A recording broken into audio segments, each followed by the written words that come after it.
Emotions are not enemies, but they are not masters. To the Stoics, emotions were never the enemy. They were simply part of being human, signals that something had touched us, moved us, stirred us. What the Stoics warned against was not the feeling itself, but the danger of letting that feeling take the wheel. Epictetus said it clearly: "It's not events that disturb us, but our judgment about them."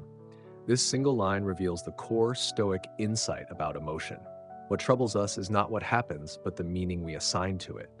Anger, fear, sadness, they arise not from the world itself, but from our interpretation of it.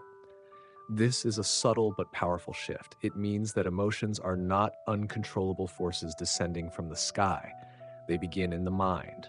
And because they begin in the mind, they can be understood, examined, and placed in their proper role. The Stoics never suggested that we should eliminate emotions altogether. That would be unnatural and, in fact, impossible. What they proposed was something far more nuanced, that we learn to see emotions as messages, not commands. Like clouds passing through the sky, emotions can be observed without being obeyed. They can be felt without being followed. This distinction between feeling and reacting is at the heart of Stoic wisdom. To feel irritation is not the same as speaking harshly. To feel fear is not the same as fleeing.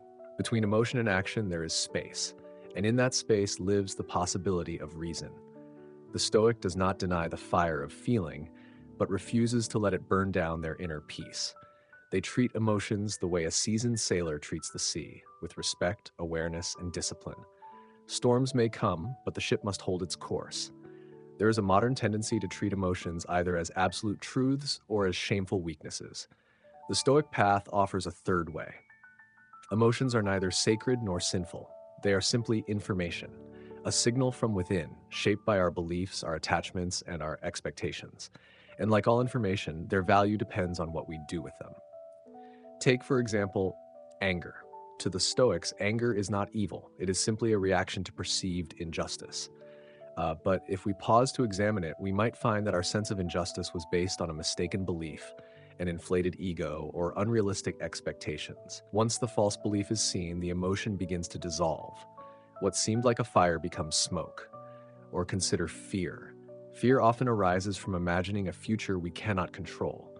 The Stoics taught that if we return to what is actually present, what is truly within our power, fear begins to lose its grip. The mind, once scattered in 1,000 possibilities, comes back to what is real. And in that return, clarity is restored. By teaching us to question our judgments, the Stoics invite us to step back from the immediate pull of emotion, not to suppress it, not to judge it, but to see it for what it is, a thought we are having, not a truth we must obey. This doesn't make emotions disappear, but it does take away their tyranny. The Stoic becomes less like a puppet of feeling and more like a thoughtful observer of the mind's weather. And from that position, they can choose their response rather than be ruled by impulse. Emotions are natural, but letting them rule us is not. The Stoic seeks to reclaim the inner authority that so many of us give away to anger, to fear, to longing. Not by force, but by understanding. Not by fighting emotions, but by seeing through them. A life governed by emotion is a life of storms. A life guided by reason is a life of steady winds. The Stoics do not promise a life without feeling, but they offer a way to feel deeply and still walk forward with clarity. And in a world that often teaches us to either indulge or suppress what we feel, the Stoic path invites something wiser: to listen, to understand, and then to choose. Emotions may knock on the door, but we decide whether to invite them in and whether to let them speak or steer. Between stimulus and response, there is a moment of choice. There is a quiet space between what happens to us and how we respond. The Stoics believe that this space, this sliver of awareness, is where freedom lives. It is the most powerful, most human place within us, and yet it is often the most neglected. Epictetus reminded us again and again, we cannot control events, but we can control how we respond to them. This simple truth underlies the entire Stoic approach to emotion. The outside world is not ours to command. People will say what they say, accidents will happen, the weather will change, fortune will turn. But in the small pause between the event and our response, we hold something sacred: choice. Marcus Aurelius echoed this same idea in his Meditations. You have power over your mind, not outside events. Realize this and you will find strength. These words are not just comforting, they are revolutionary. They suggest that emotional chaos is not inevitable, that peace is not dependent on external order, and that even in moments of tension or crisis, we can remain grounded if we remember that the mind is ours. This moment of choice is what sets the Stoic apart. Most people move from stimulus to reaction without pause. Something provokes us and we snap. A comment wounds us and we lash out. A disappointment arises and we sink into despair. It all feels automatic. But the Stoic teaches us it is not. There is a gap. It may be small, but it is real, and within it lies the possibility of wisdom. To live with emotional clarity, we must first learn to see that gap, not to rush past it, not to fill it with assumptions or judgments, but to recognize that we are not prisoners of impulse. We are not bound to feel one way or act another. We have the ability to pause, to reflect, and to choose. Imagine this: someone insults you. The insult is the stimulus. But between that and your reply, there is a moment, a breath where you get to decide. Will you react with anger, feeding the fire, or will you step back, observe the feeling rise, and choose not to act on it? The Stoic does not pretend the insult doesn't sting, but they refuse to let the sting define them. They remain the master of their own mind. This does not mean that emotion vanishes. It means that we no longer let it dictate our behavior. The Stoic trains their awareness like a guard at the gate. Every thought, every feeling is observed before it is allowed to pass into action. Not with repression, but with discernment. Not with fear, but with calm authority. The beauty of this practice is that it applies everywhere: in relationships, in work, in traffic, in grief, in joy.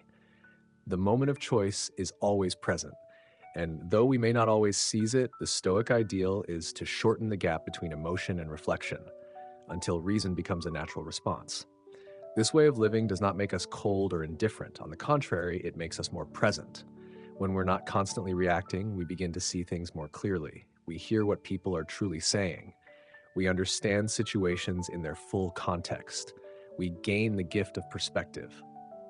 Emotional mastery is not about never feeling. It's about never forgetting that, no matter how strong the feeling, we are still in control of what we do next. In that still space between what touches us and how we move forward, we can either choose reaction or choose wisdom. And with practice, that choice becomes less of a struggle and more of a way of being.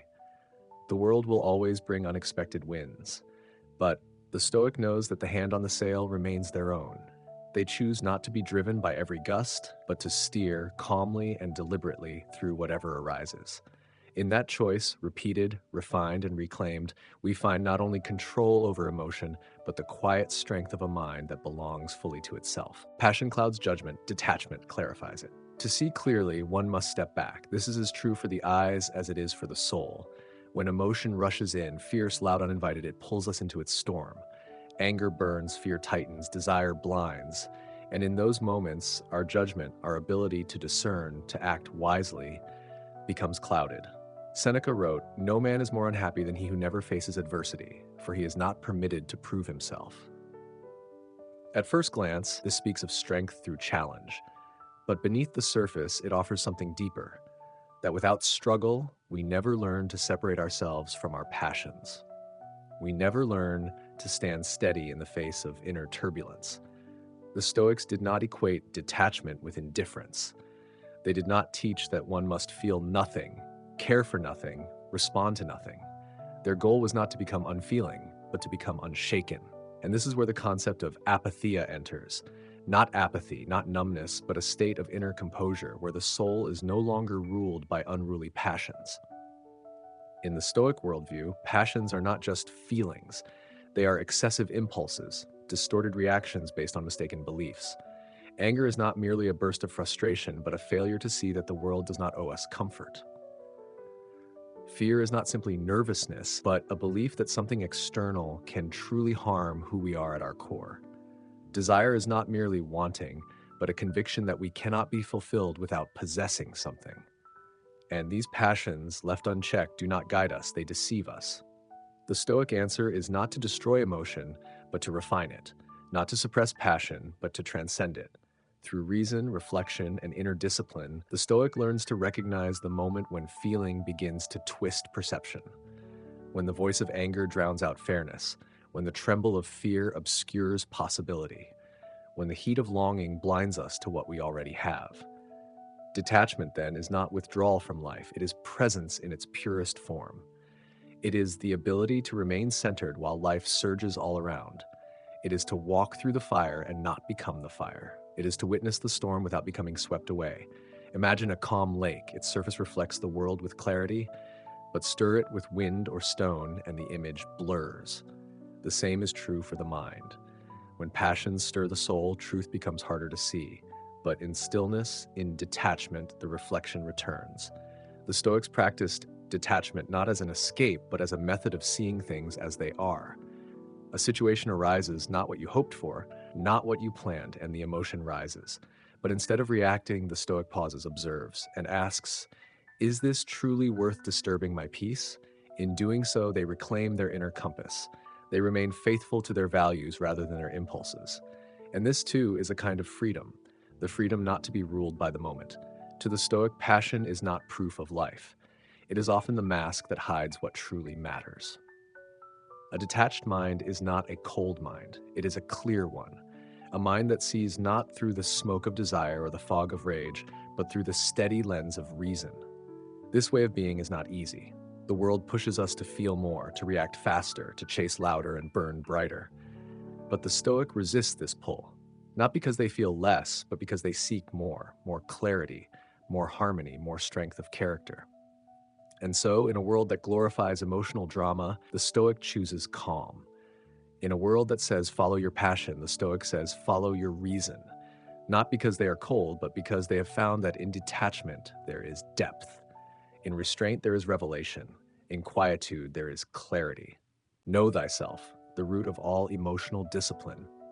Know first who you are and what you are capable of. This simple command from Epictetus carries the weight of 1,000 choices, 1,000 inner storms. Because how can one hope to master emotion without first understanding the self it arises within? The Stoics placed enormous importance on self-knowledge, not as a vague ideal, but as a living necessity. They saw the self not as a fixed identity, but as a field of study, something to observe, question, refine. And for good reason. A person who does not understand themselves is at the mercy of others, tossed and turned by praise, by criticism, by fear, by desire.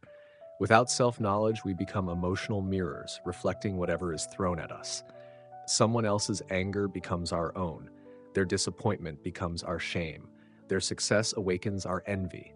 The Stoics knew this chain well, and they broke it at its source. They began with observation. What are the thoughts that disturb me? What do I react to most strongly? What beliefs lie beneath my most painful emotions? And most importantly, are those beliefs true? For many of us, emotion does not arise from the event itself, but from the meaning we assign to it. Meanings often shaped by unconscious expectations. We assume we must be liked to be worthy, that we must succeed to be safe, that we must always appear strong, or we will be seen as weak. These assumptions form a kind of inner scaffolding, and when life shakes them, we feel the collapse. The Stoic sees this differently.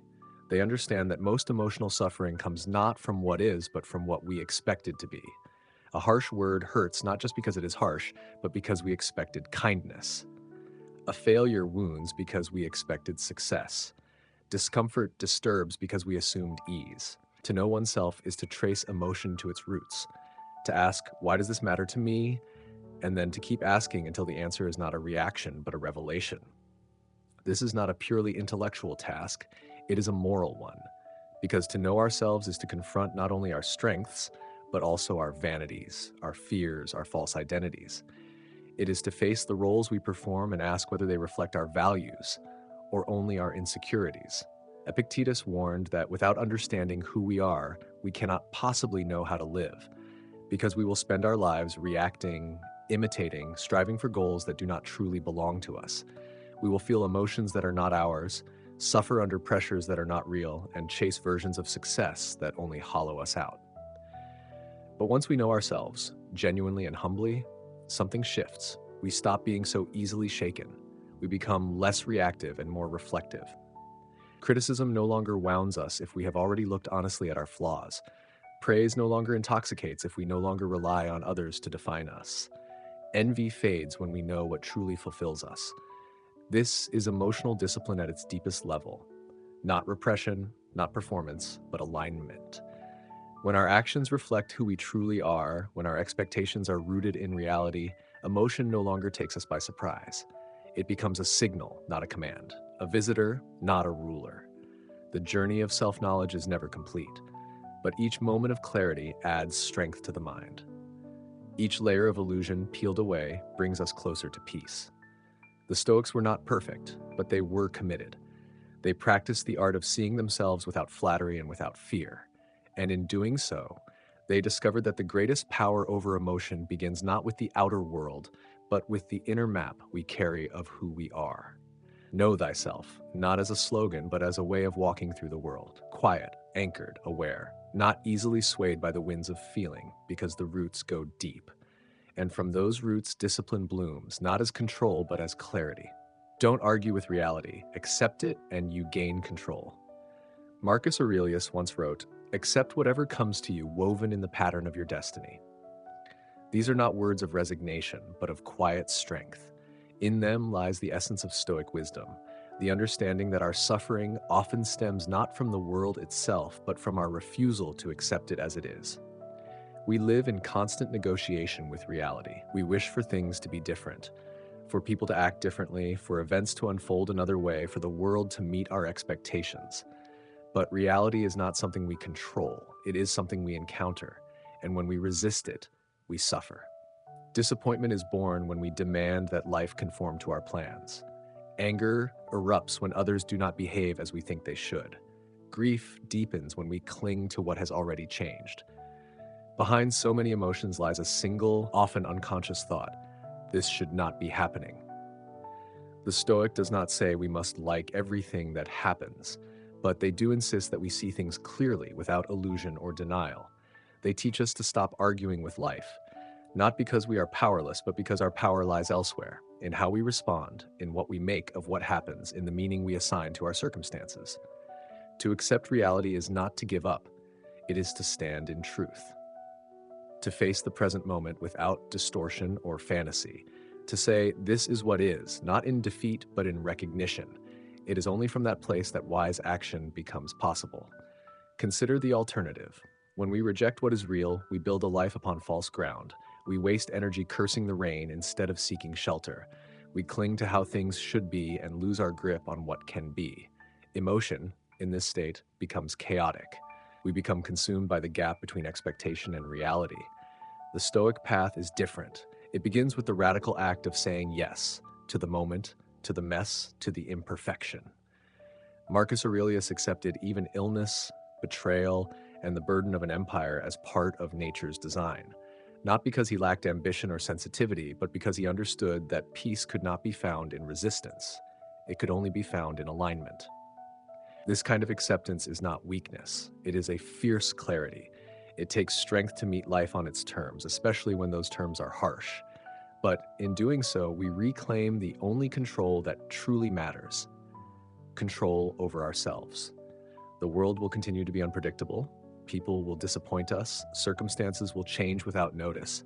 But if we stop demanding that these things be otherwise, we free ourselves from unnecessary anguish. We become calmer, more focused, more available to act wisely within the life we actually have, not the one we imagined. This is why the Stoics saw accept not as submission, but as empowerment. When we accept that we cannot control others, we stop trying to bend them to our will and begin shaping our own character. When we accept that pain and difficulty are part of life, we stop shrinking from them and begin to grow stronger. When we accept death as natural, we stop fearing it and begin to live more fully. To argue with reality is to argue with nature. And nature, as the Stoics saw it, is indifferent to our complaints. It flows with or without our consent. Our choice is whether to flow with it or to drown in protest. In the stillness of acceptance, emotions lose their grip. We no longer react out of frustration, but respond out of wisdom. We do not waste time wishing the past were different. We ask what the present requires. We do not resent the world for being what it is. We shape ourselves to meet it with grace. And so to accept reality is not to retreat from life, but to step into it, fully awake, fully aware, and fully grounded. It is to find serenity not in perfect conditions, but in perfect clarity. Emotional control is an act of courage, not suppression. Seneca once wrote, "Sometimes even to live is an act of courage." These words may seem grand, almost theatrical, but to the Stoic they reflect an everyday truth. Simply facing life as it is, its pain, its uncertainty, its constant emotional provocation, requires quiet, persistent bravery. The Stoics never taught us to suppress our emotions.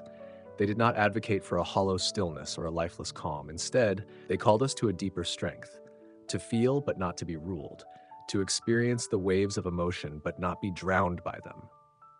To control emotion in the Stoic sense is not to harden the heart or silence the soul. It is to bring our full awareness to what we feel and to choose with courage how we will respond. There is nothing passive about this. It is one of the most active, demanding, and human acts we can perform. In moments of loss, the Stoic feels grief. In moments of injustice, the Stoic may feel anger. In moments of danger, fear may arise. But what makes the Stoic different is what happens next. Rather than react impulsively, rather than lash out, retreat, or spiral, they pause. They examine, and then they decide, not based on feeling, but on principle. That pause is courage. That decision is strength. It is easy to shout when we are insulted, easy to retaliate when we are hurt, easy to close off when we are afraid. But the Stoic asks a harder question. What kind of person do I want to be in this moment? Not what do I feel like doing, but what is right to do? In that question lies a quiet heroism. We live in a world where emotional reaction is often mistaken for authenticity. Say what you feel, we're told. Let it out. But the Stoics would argue that true authenticity is not about indulgence, it's about integrity. It's not about reacting in the moment, but responding in alignment with our values. When someone insults you, the easy response is to insult back, but the courageous act is restraint. Not because you're afraid of conflict, but because you refuse to become what you despise. Marcus Aurelius put it clearly, "The best revenge is to be unlike him who performed the injury." When you're disappointed, the easy route is to complain or give up. But the Stoic remains steady, remembering that hardship is not proof of failure, but an opportunity to remain noble under pressure. It takes courage to hold the emotion in your hands like a burning coal and not throw it, to feel the fire without letting it spread. This isn't suppression. Suppression is ignoring the emotion entirely, pretending it doesn't exist, burying it beneath layers of silence. The Stoics did not do that. They acknowledged what they felt, but refused to let it command them. Seneca taught that emotions are powerful, not because they are bad, but because they are unchecked. Left alone, they grow wild, but brought into the light of reason, they shrink into proportion. The Stoic does not eliminate feeling. They give it form, understanding, and boundary. To stay calm in the face of betrayal, to remain kind when treated with cruelty, to continue on when all seems lost, this is not weakness. It is strength forged in fire. It is self-control rooted not in fear, but in clarity and courage. In the end, emotional control is not about being less human. It's about being more fully human. Not reacting like a creature of instinct, but responding like a person of principle. Not denying our pain, but choosing what we make of it. And so the Stoic walks through a world full of noise with a steady heart. Not untouched by life, but undefeated by it. They do not suppress their emotions. They rise above them, not by force, but by character. In that rising, there is freedom. In that discipline, there is peace. And in that quiet strength, there is the courage not just to endure, but to live well. A peaceful soul is the true mark of strength. Marcus Aurelius wrote, "The best revenge is to be unlike him who performed the injury." These words, simple yet profound, speak not just to restraint, but to transformation. To respond to cruelty with calmness, to meet chaos with clarity, to refuse to become what wounds you. This is the Stoic way, and it is not weakness. It is power, refined into stillness. The Stoics never sought emotional control to appear impressive. Their discipline was never for display. They did not strive to be seen as calm, but to be calm. Not for applause, but for alignment. Not for dominance, but for freedom, because a peaceful soul is not easily shaken. It does not rise and fall with every insult, every delay, every loss or gain. It does not look to the world to confirm its worth. It does not panic when plans unravel. Its strength lies not in what it conquers outside, but in what it has resolved within. This peace is not the absence of feeling, it is the mastery of it. It is the ability to hear the noise of the world and still listen to your own reason, to feel the tug of anger, the chill of fear, the heat of envy, and not be pulled. It is choosing who you are again and again in every moment, no matter what the world brings. The Stoics knew that true strength is not loud. It does not need to shout or prove. It shows itself in silence, in patience, in a steady breath when others are shouting. It shows in walking away from petty battles, not because you've lost, but because you've risen. Anyone can react. Anyone can retaliate. But to remain whole when provoked, to stay kind when it would be easier to be cruel, that is the mark of a soul forged by fire and shaped by virtue. This is what Marcus Aurelius practiced as emperor, enduring betrayal, false praise, and the heavy weight of responsibility, all while striving to stay inwardly still. He did not hide from pressure, he simply refused to let it invade his peace. You have power over your mind, he reminded himself, not outside events. In this understanding, the Stoic finds their truest victory, not in defeating others, but in mastering themselves, not in changing the world, but in becoming unshaken by it. A peaceful soul is not born from ease. It is earned in the fire of hardship. It is sculpted by discipline, by reflection, by the daily choice to let reason guide emotion, not the other way around. It is a quiet kind of greatness. And so the Stoic walks through life not untouched by emotion, but untethered by it. They allow joy, sorrow, anger, and delight to pass through them like the weather, felt but not feared, acknowledged but not obeyed. This is not detachment in the cold sense, but freedom in the warmest sense. To be free from the tyranny of every passing mood, to stand rooted in virtue when the storm arrives, to carry stillness like a flame in a trembling world. In the end, what the Stoic seeks is not dominance over emotion, but harmony with it. Not control as suppression, but control as understanding. Not to escape the world, but to meet it with a soul so quiet that nothing from the outside can disturb it. This is strength. Not muscles, not authority, not power over others, but peace within. And in a world that spins faster and shouts louder every day, that kind of peace is the rarest and most unshakable form of power.